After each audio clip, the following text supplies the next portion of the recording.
இன்றைக்கி சமையல் வந்து சேனக்கிழங்கு எரிசரியும் காலிஃப்ளவர் பொடுத்துவலும் விஸ்வேஷ் ஸ்டைலில் பண்ண போகிறேன். ஆமாம்.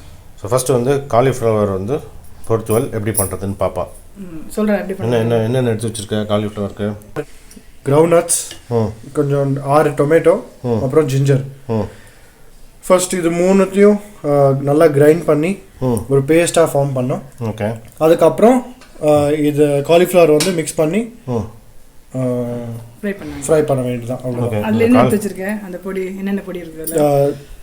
உப்பு, டர்மரிக் பவுடர், அப்புறம் சில்லி பவுடர், அதாவது மிளகாப்பொடி, மஞ்சள் பொடி, உப்பு. இது வந்து அது இதோட சேர்த்து அரைச்சிக்கிறதுக்கு இது தாளிக்கிறதுக்கு ஜீரா அப்புறம் சில்லி. ஓகே. காலிஃப்ளவர் அப்படியே யூஸ் பண்ணலாமா? காலிஃப்ளவர் வந்து சுடு தண்ணியில் வச்சு அந்த ஜெர்ம்ஸ் எல்லாம் இருக்கும். ஸோ ஃபர்ஸ்ட் அந்த ஹாட் வாட்டரில் போட்டு உப்பு போட்டு கொஞ்சம் நல்லா அலம்பிடணும்.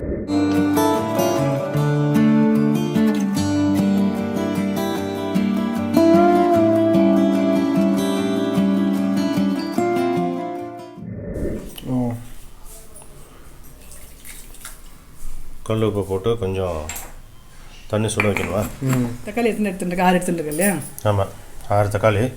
அதை வந்து பாதியாக நறுக்கின்னு மிக்சியில் போட்டு இஞ்சி இந்த வேர்க்கடலையும் போட்டு வறுத்த வேர்க்கடலை. அதுக்கப்புறம் அந்த 3 உப்பு, மஞ்சள் பொடி, சில்லி பொடி 3 போட்டு அரைச்சிடணும். இப்போ பேஸ்ட் மாதிரி வரும்.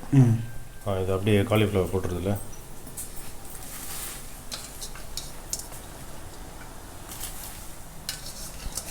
அடுப்பு ஆஃப் பண்ணிவிட கரெக்டாக இருக்கும்.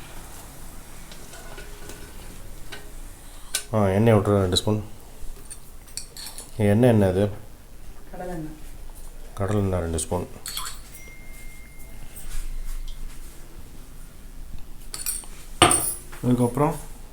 அதுக்கப்புறமா தாளிக்கிறதுக்கு எண்ணெய் காயட்டும்.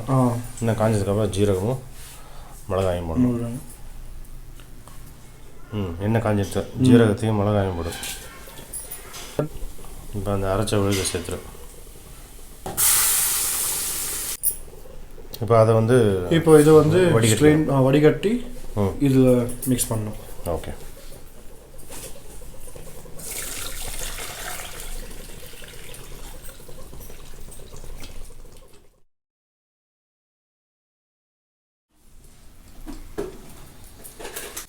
கோபி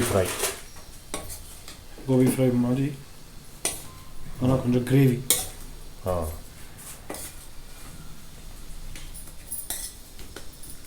இது நல்லா ஊறிடும். அதில் மசாலாலாம் சேர்ந்துடும். அந்த தக்காளி வாசனை போயிடும். ஸோ அது ஒரு கிரேவி மாதிரி வரும். ஓகே. இது தோசாக்கும் சாப்பிடலாம், சப்பாத்தி, பூரி, அதுக்கப்புறம் சாதத்துக்கும் தொட்டு சாப்பிடலாம். கோபி கிரேவி.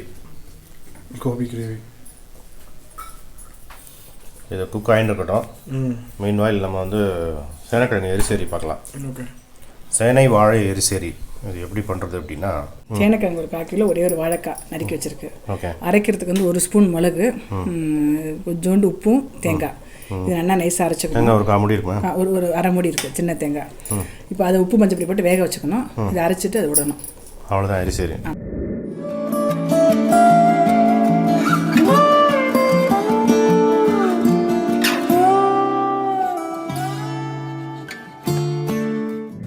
ஸோ இதில் வந்து மஞ்சள் போட்டு வேக வச்சுக்கணும்.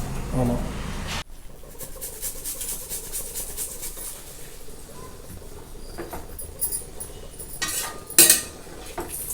மிக்ஸ் பண்ணிவிட்டு அது கொஞ்சம் நேரம் வேகட்டும். அதுக்குள்ளே அரைக்கிறத அரைச்சிட்டுலாம். இதில் உப்பு, மிளகு, தேங்காய் போட்டிருக்கேன். இப்போ அரைச்சிக்க போறியா? ஆமாம்.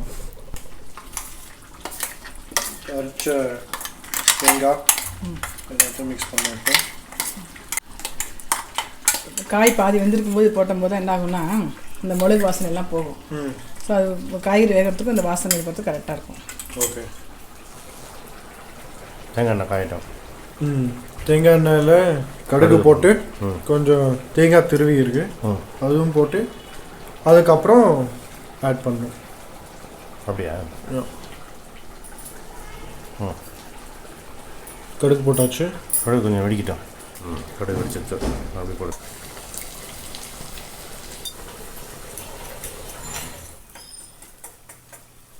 இப்போது இது வந்து ஆட் பண்ணிக்கலாம். ரெண்டு பேரும் என்ன பண்ணியிருக்கேன், என்ன வந்திருக்கு பார்க்குறதுக்குல. ஆமாம். வாழைக்காயும் சேனைக்காயும் வேக வச்சுக்கணும். வேக வச்சு பாதி வெந்ததுக்கப்புறம் மிளகு தேங்காய் உப்பு போட்டு அரைச்சி விடணும். அதுக்கப்புறம் வந்து எல்லாம் அணை வந்ததுக்கப்புறம் தேங்காய் எண்ணெயில் கடுகும் தேங்காயும் எடுத்து போடணும். எடுத்து போட்டுடணும். சேனை வாழை எரிசேரி. சரி, அது வந்து தக்காளி, இஞ்சி, வேர்க்கடலை, கொஞ்சம் மிளகாப்பொடி, உப்பு, மஞ்சப்பொடி அரைச்சி விட்டு அப்படியே அதில் ஜீரகமும் மிளகாயும் தாளிச்சுட்டு இது போட்டு இது எல்லாத்துக்குமே நல்லாயிருக்கும். ரெண்டுமே எடுத்து சூப்பராக பண்ணிட்டேன். காலிஃப்ளவர் வறுவல், பொடுத்தூர் மாதிரி, பொடுத்தூர் மாதிரி gravy, gobi gravy. Gobi gravy. அப்புறம் வந்து இது வந்து சேனை வாழை எரிசேரி. நான் குழம்பு பண்ணிட்டேன். ஸோ இது ரெண்டும் பண்ணிட்டேன். சூப்பர். Thanks sisters.